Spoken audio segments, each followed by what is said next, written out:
Well, I have seen people that have spent and wasted a lot of money by doing it in the wrong sequence. You are listening to Amplify Your Success Podcast, episode 293. I've got some help for you to identify the black hole profit trains lurking around in your business. You ready for this? Let's get started. Welcome to the Amplify Your Success Podcast. Get ready to ramp up your revenue, amplify your impact, and make your mark in the world.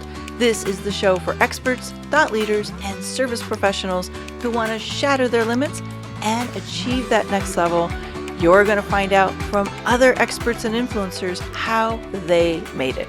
Now, let's get amplified.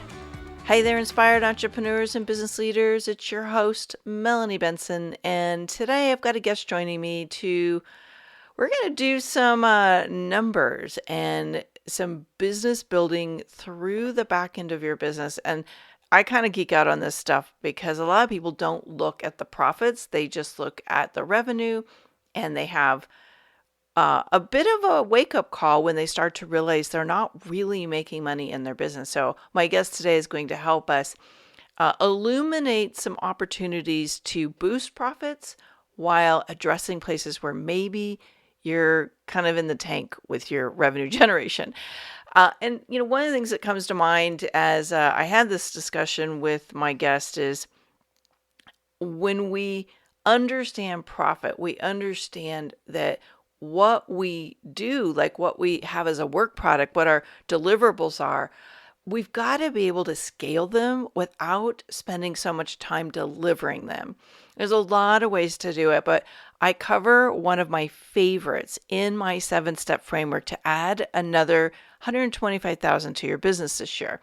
And this framework is the same framework I've used over and over and over again to grow my business, to pivot my brand at one point, to be able to grow the reach of my work and do what I love most, which means I get to stay in my superpowers. So I'd love to share it with you. I've made it free. It's a complimentary resource that I'm offering right now. If you go to amplifywithmelanie.com, you'll get it. Now, I'd like for you to review all 7 of the steps, and I actually add a couple bonus ones in there because there's chances are you are might be missing 1 or 2 of the puzzle pieces that help when you put all of them together stand out in a crowded market and be able to command those higher prices and do them confidently. Okay, so amplifywithmelanie.com. Now let's get into my guest today. Welcome back, amplifiers.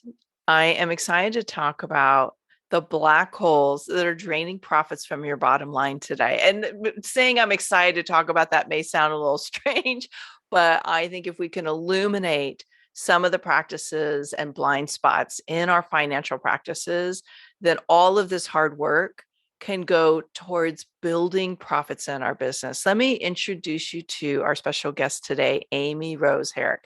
Now, she is known as America's Profit Building Specialist. She trains entrepreneurs or their staff worldwide in as little as 15 minutes on how to build bigger bottom lines, saving them time and money, which we both need more of. We all need more of that, right? She's positively impacting generations of families' wealth. Yes, family's wealth with her talents. On a more personal note, she is the author of several books, with the most recent being the inspiring, faith-building, #1 bestseller, Pack Faith First, Suitcases Second, A Decade of Miracles After 50. And she'll be releasing 11 more books by the end of 2022. Well, Amy, that is intriguing. 11 more books from the time we talked till the end of the year. How are you doing on that goal? Well, I already have the covers done.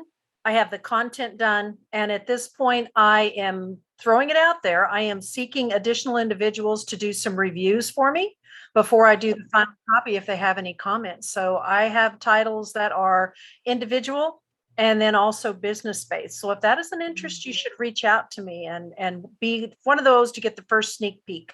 So I'm really just at the review stage so that I can finish out the back covers and then they're ready to go.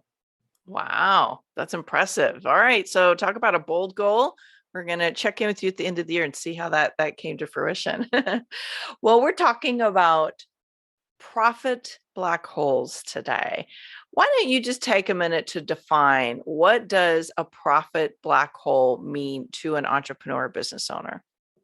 Well, most entrepreneur business owners, you have black holes in your business. They are the items, or plural with an S, items, that are sucking or draining the profit out of your bottom line. And what happens in most cases is you cannot always see them. You don't identify them. They're a little hidden. And bookkeepers can't find them. Your tax person usually doesn't find them because that's not their job to look for them. And so if I want to do a real quick example of a black hole draining your business, let's pretend that you're in a service-based business. And let's pretend that you have an individual that is underneath you, whether they're contracted or an employee, either way, and you are charging $150 for this service because that's about what everybody else is charging. And you don't know if they're making money or not, but that's the number we picked. Well, I go back, and if I look back at the true cost of an employee or providing the service, we did this with one not too long ago. We discovered when you go through the various layers, there were some layers they were missing, and it really cost us $198 to provide it. And so we're making more money, but we're earning less. How is this happening? So there can be black holes that can be dealt with on the way that you're pricing a service because your assumptions were wrong, and just about every area. So does that give you one kind of concrete example? Yeah, that's great. And that's such a common misstep. And it's in most entrepreneurs' blind spot. They're not even thinking to look at those areas. So fantastic example. I'm really intrigued by something that as I was researching you and looking over your different areas of expertise, you refer to something called the 1% rule when deciding between owning or renting. And I'm assuming that refers to whether you own or rent an office, but maybe it has to do with your home office as well. Like, tell us a little bit about, excuse me, this 1% rule.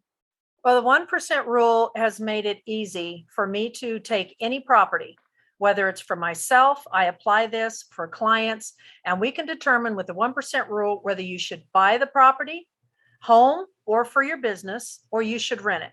And hypothetically, again, let's use a concrete example. Let's say that the building is $400,000. I don't care if it's your office. I don't care if it's your home. And if you can rent it for less than $4,000 a month, which would be 1% of the $400,000 value, I'm going to tell you not to buy it and not take on the responsibilities of ownership.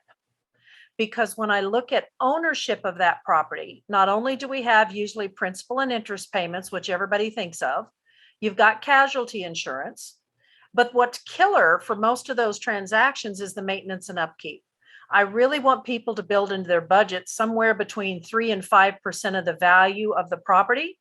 And on a $400,000 property, you're talking about $12,000 to $20,000 on maintenance. And if you bought a fixer-upper because you thought you were going to save money, I'm going to tell you we may need as much as 10% for a couple of years. And it can take that ownership equation and completely blow it out of the water. And that has made it very easy. And for those of you who are, if you happen to be watching this, and you'll see my background, I live in the Caribbean. I have lived here almost 11 years. I have not been able to make home ownership workable for me because I cannot buy a property for what I can rent it for. So why do I want on the hook for all of the repairs, the maintenance, not upgrading? And when you start adding these numbers up, any property, you can look at it and say, oh, I think I want to move into that. How much can you rent a similar property for in that neighborhood versus what can you buy it? And there's some formulas and things I have that go along with that, because I even kick in, some of you think about buying a house. Oh, I'm going to be here for 5 to 7 years and then I'm going to move on. Well, when you sell that house, I figure you're going to lose 10%. So let's say the 400,000 doesn't even appreciate. Well, that's $40,000. And I would divide that selling cost by the 5 years I plan to be there. And when you start adding all these layers on, there are times when I feel people have way overextended on buying a property which robs your bottom line personally or in your business, when it would have been so much less expensive for you to rent it. And then you get to keep the difference and decide what to do with it. So does that really help you understand the 1% rule? Yeah, I think it's a deep dive into really the strategy. If you're considering renting or buying, like you really need to kind of run the numbers and use your 1% rule to understand like what is the long-term impact of this decision, not just the right now impact of this decision. Yeah. And can I tag on to that my rule of 10? Okay, Now, I was going to ask you about your rule of 10, so all right. sure. Well, because the two things really kind of go hand in hand. Now, let's pretend that when I've done my numbers, I have determined that I can save $10,000 a year by renting versus buying an identical property. So that's 10 grand. Not going to talk about taxes, appreciation. We're talking about the 10 grand difference. Well, if I take that $10,000 and I forecast that out 10 years, that's $100,000 difference to my bottom line. That's huge. Now, whether it is $500 a month or $200 a month, you can still use that 1% rule and then multiply that times 10 years. And when you start adding a couple of these things together, it's not always big changes, folks. It really can have a huge impact on what your financial future looks like and what your resources are you have to work with. I'm really curious about this rule of 10, and I'm wondering, because entrepreneurs are making changes all the time. Mhm. And normally they're evaluating the change to adding, different offerings or maybe changing their brand positioning. Does that play out in any other way, like on other types of changes of the business they may be considering? Oh, absolutely. We just went through this one here the other day because I've also trained my staff on this to look at things. There was a particular program that we were looking at picking up, and we had the choice of doing it monthly, which is common. We had the choice of paying for it annually, and you usually get, 1 or 2 months free or a discount. There was also a 3-year option. That's a little different. And then there was what's called the lifetime option.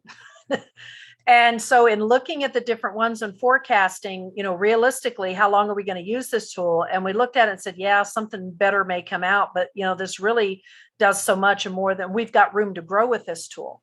We ended up taking the lifetime option because we figured out that by doing the lifetime option, we would basically be paying for 35 months, little less than 3 years, which was an option we were going to look at anyway.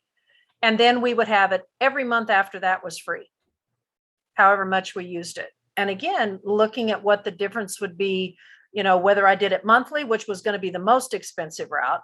If I was going to do it yearly, I'd save a little bit. 3 years, yes. But in this case, the lifetime ended up really making those financial sense for us because it's a social media tool, folks.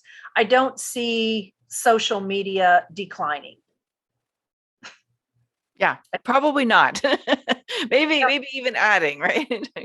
Expanding, but not reducing. So in any of those type of things, even if you don't do 10 years, look at it from the 3-year. Well, this is probably a 3-year. This is maybe a 5-year.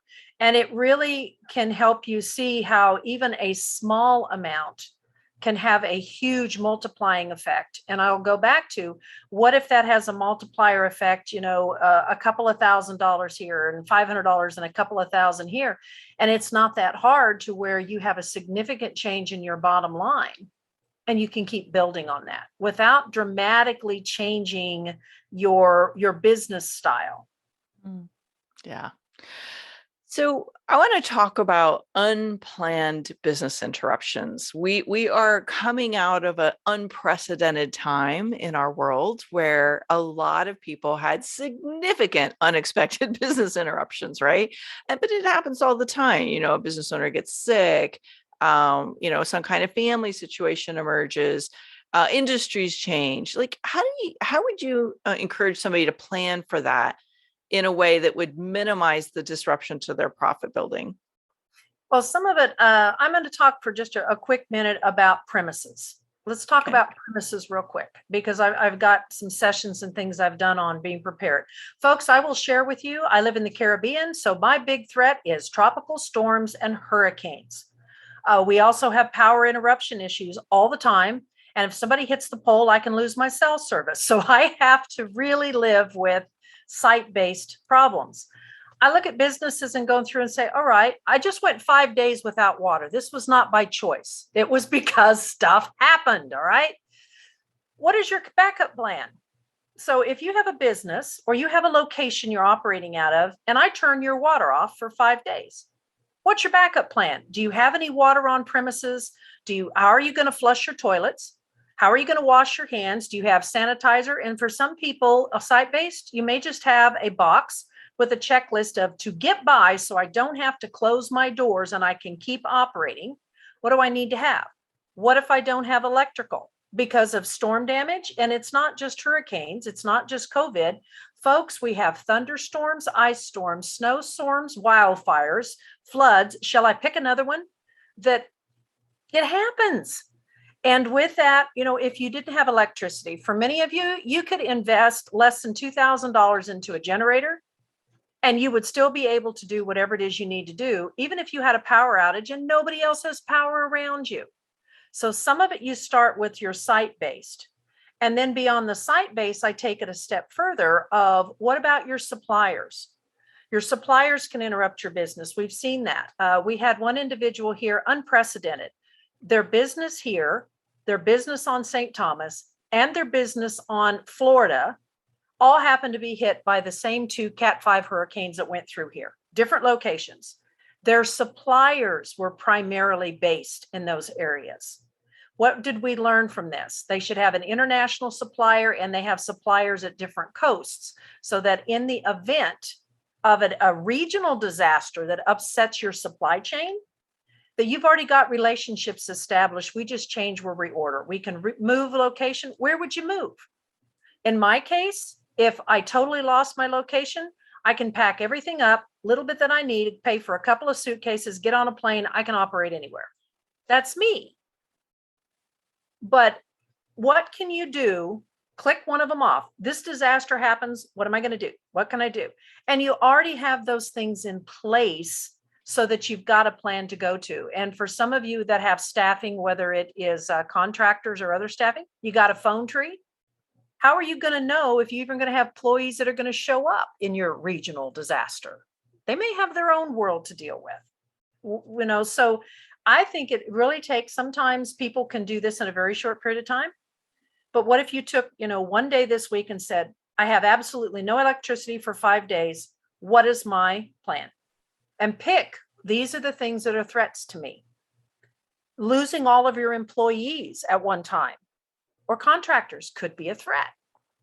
Do you have all of the stuff they're doing on a base like Monday.com or somewhere else that if you lost everybody, you could plug somebody back in and know exactly where you're at? And that's where I find people fall down, is they don't have that contingency plan. And then there's a whole different area that we talk about where you mentioned sickness. Do we have disability? Do we have a disability buyout with a partner? That's something that can be put in place. So there's many different layers, but we just kind of click away a layer one at a time, like an onion, just a little bit at a time. And it does not always require that you spend a lot of money. Yeah, but I agree. You can protect a lot of money by just having some things in place. Yeah. And I just want to tag on to that because I look at things through the virtual lens of virtual staffing for most of our community. And we've gone through this waves lately of the war and the war in the Ukraine impacting a lot of the workforce that comes out of the Ukraine. Like I know of a company that's completely not able to function because all of their workforce was in Ukraine. And obviously they're needing to deal with very life-threatening situation. We've had the hurricanes take out entire villages in the Philippines where people literally lose all of their staffing overnight. So, I think what you're bringing to the table is be aware of what your vulnerabilities are with the way you're running your business and how your staffing is, so that you have a way to get back up and running quickly if something does unexpectedly happen. So it's a great point. Well, and for those of you who haven't thought about it, for years when I lived stateside, I had a motorhome. Do you know what my motorhome was? My motorhome was my mobile office because anything was really bad. All I had to do is get in that sucker and drive a couple of hours down the road, and I could start up again. And we've had businesses that were service-based businesses that were in devastated communities, lost their locations, get in the car, drive a couple of miles down, rent something or whatever, and you could drive back and forth because they had to have a location. So what can you do so that you are not the business that's out of business? Yeah, that's such a great idea. You may find you absolutely go through the roof because you can provide where others in your community are absolutely dead in the water. Don't be that business.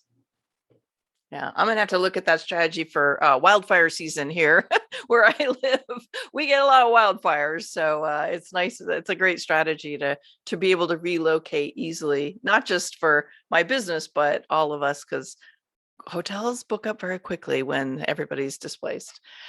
I want to switch gears a little bit and talk about something that I think a lot of entrepreneurs wait way too long to deal with, and I'm kind of curious what your strategy is here. You talk about the cost-effective trifecta approach to domain, trademark, and logo design. And we had several guests here that talk about the compelling reasons to do this earlier, and people still don't do it. So tell me a little bit about that.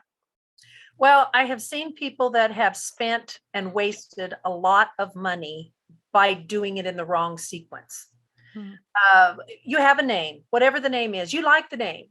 The first step is always to look at the name. And in your case, Melanie, a podcast, if you are thinking of expanding it to be a podcast, a blog, a YouTube channel, whatever it is, search first to see if the name exists. If the name doesn't exist, do you want to deviate it a little bit? Sometimes you can, but I'm going to caution you. Look at the other company or person who is using that name. If it is a topic that would be, how do I say this kindly, offensive or totally unrelated from anything you want associated with, find another name. You also want to check with it and see if it is trademarked. If it's trademarked, start over, go again. And when you get to those steps, you're going to then be able to you've got a name, you have that, now you're going to do a logo design. And I've seen people that have messed up on the logo design because on the logo design, maybe you love multicolors. You look at this behind me, I've got lots of colors. It's wonderful. But when you go to reproduce that, every one of those colors can cost you more, depending upon what you're planning to do with it. So I recommend that you do the logos after you've made sure the name's available, you've snagged it, you've already paid for that domain, you're getting your trademark application going, you're getting your logo. That logo, I want you to take it and have it on black on white, and I want you to do white on black.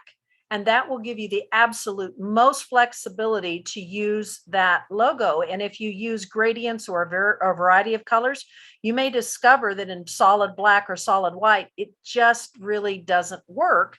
And that gives you the chance to change that before you ever turn it in. So that's part of my trifecta is, make this work, but keep it cost effective. And some of you are going to be looking at domain names. I see them all the time that are $5,000, $10,000. Do you really need to spend the 5 or 10 grand on the domain name? And can you change it a little bit or do something different, just a little, so that you're getting yours for, $10? So, be very conscious of how you're doing it and what you're spending on it to get what you want. Yeah, such a great point. And if you're doing it all at once, it's going to be more cost effective because trust me, you're going to need those different colored images in your marketing down the road. So you might as well pay for them all up front when you're doing it at once. So I love that. I never would have thought of that, but it's true. Let's just go a little bit more into the integration between our personal and our business side. And I think this is where people get very confused and they get conflicting information about, the best ways to manage their personal assets in their taxes. Let's just talk a little bit about what's some of your advice to help us navigate the personal and business integrations, if you will, of taxes, and what are we not taking advantage of there? The titling of your assets. It's one of the places I see people mess up on all the time. On YouTube, I've got some sessions that I've filmed talking about some of these things because they're very common mistakes and they're not conversations you usually have. when you're titling your assets, there is a sequence of events that will be directly related to the titling. Whether they're titled in the business, well, who owns the business? If they're titled personally and you think you're going to mess them up with the business, you can make a convoluted mess that is going to affect you for credit reasons. And it's also going to affect you for estate settlements and for the ugly word that starts with D. Some of you will get divorced, or you've already been divorced and you've experienced this. Then there's another ugly word that starts with D. It's called death. I feel strongly that I am going to die. I am pretty comfortable that that's going to happen. I think it's going to happen to everybody that I know. It's happened to lots of people I know. So we've got to have the titling of the assets so that when we're doing taxes, estate planning, ownership, income streams, that those are arranged in the most cost-effective way for tax purposes and also for distribution. And when I want to sell my business, because I believe every business should be sellable every day of the year. Don't tell me it's not possible. I had 3 things hit me at once. I decided to sell my business on a Sunday over the ocean, flying in a plane to 2 of the crises. And I decided to sell it. And I had a check in my hand Saturday and the contract was signed and done because my business was sellable every day of the year. So can yours be. But you've got to have those pieces separated with the correct titling. So when I decided to let go of a business, I could let go of it. There's none of this untangling. And some of you, I think, are messing up on the titling of your assets because you have highly appreciated assets, whether it's your business, rental properties, something else. And you are structuring those assets to make sure that you pay the most taxes possible when you sell, instead of paying no capital gains taxes and getting tax deductions. So my very first thing is titling of assets. Can you give me, okay, you mentioned depreciating assets, but so for most entrepreneurs, what would be a couple of things, assets that they may be doing this wrong with? Because my brain's searching for, what would that be? What would that be? All right. I'm going to use a podcast for an example. Okay. Can we agree that for most podcasts, you are writing off your expenses or things as you go? So you really have no basis in your podcast. You've written it all off. When you decide to sell that podcast, everything is pure profit, right? True. So do we arrange this podcast in a way that when I sell it, because it's a valuable asset, or my what I've got off my mailing list, whatever is associated with my branding, my logo, whatever it is that I have with that, am I arranging it so that when I do let go of it, for whatever reason, that I'm going to pay the most taxes possible because it's all pure profit?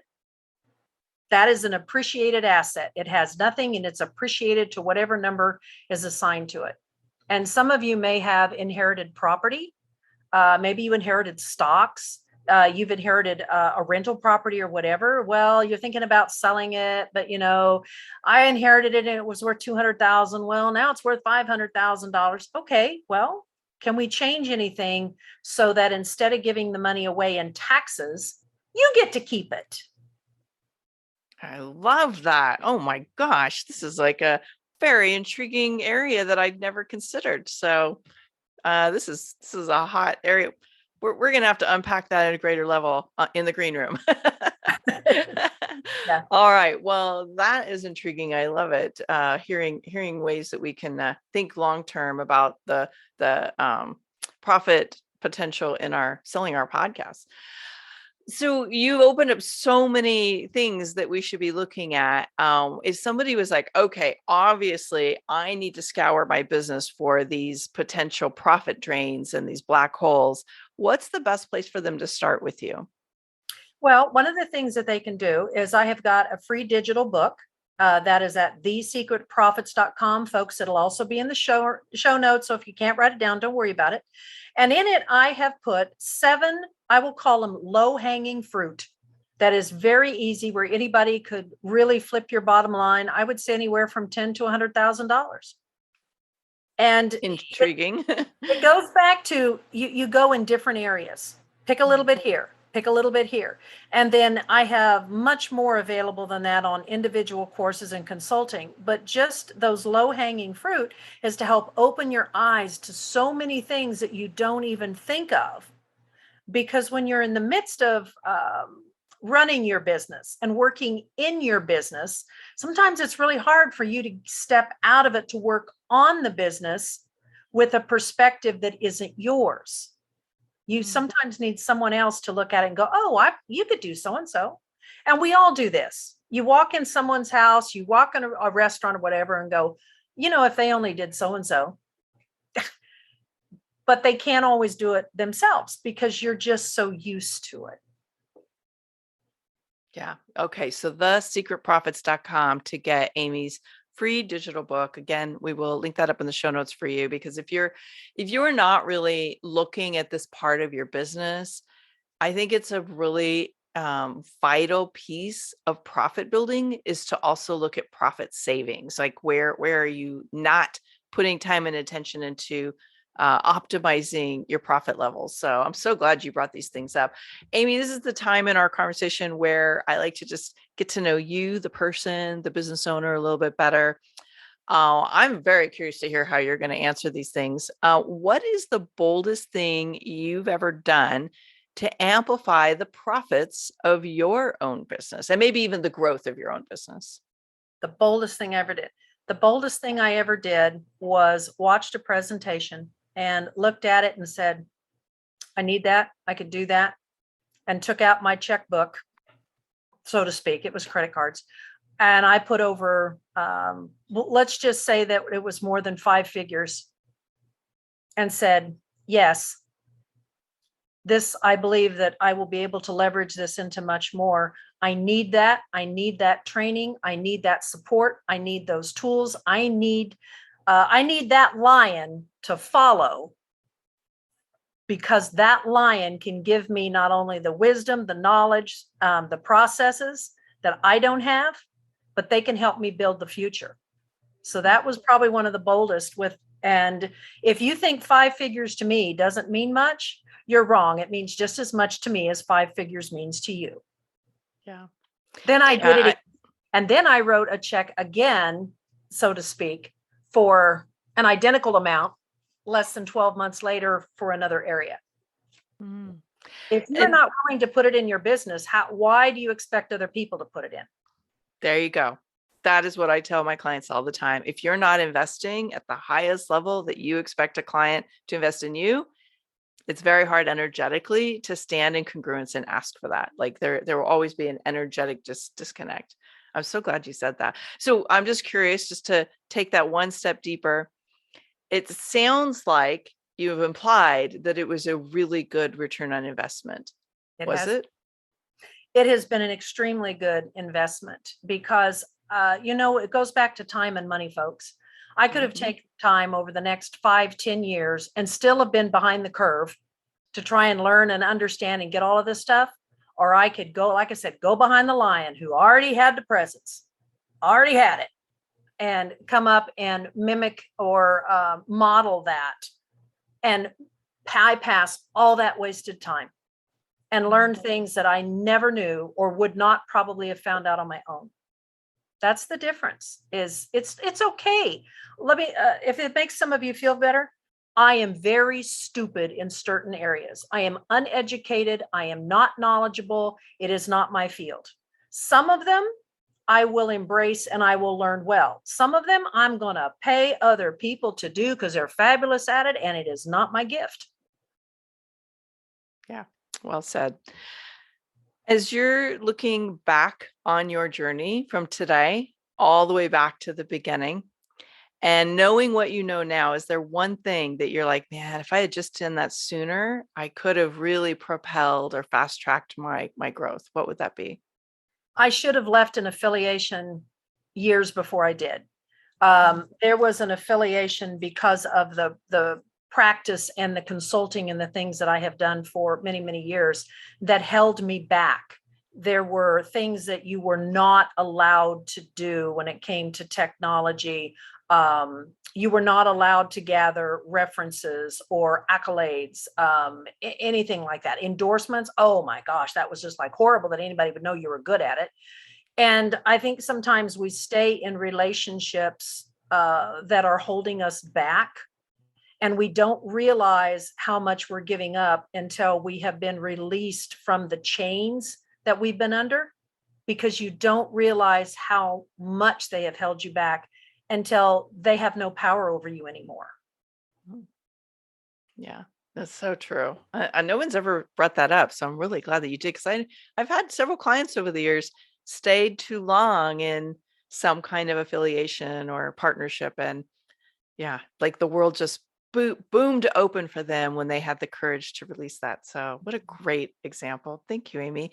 Amy, thank you so much for just bringing this new lens on how we can grow our profitability by looking into our blind spots. It's like you've opened up some really powerful things to look at. I hope as you're listening in today that you're going to take a new lens and look at your business through these prompts that Amy has given us. Go get her book. We will link that up in the show notes, and look through that book with the idea that, if I could add more profitability by resolving, these areas, like you're just basically getting free money. It's like you're just doing something slightly different and getting free money. So Amy, thank you for expanding our brains today. It has been great. And for those of you who haven't been paying attention, this is one of those binge-worthy podcasts. I know when I first discovered it, I listened to several episodes. So it's been a real pleasure of mine to be in that group. So I hope I'm in a binge-worthy group too. So do that. Great. Thank you, Amy. I appreciate that. If you're new to the podcast, you really should look back over some of those episodes. There's some phenomenal nuggets of gold in there that really could leap your business in so many ways. I'd encourage you to do that. Thank you very much. It's always my great win of the day when a guest shares that with me. So thank you, Amy. Thank you for being one of our great amplifier, part of our great amplifier community. All right. See you all next week. Bye. Thanks for tuning in today, Amplifier. Be sure to join us right now in the Amplify Your Authority community at authorityamplifiers.com, and I'll share my 7 proven tips to be a highly paid expert that stands out in a crowded market. Plus, we're going to keep this conversation going, and I want to hear from you how you're going to amplify your authority and make a greater impact. Before you go, please take a minute to give our show and our guests some love over on your favorite podcasting platform. Subscribe, rate, and review. Leave your full name, and I'll spotlight you and your authority on social media.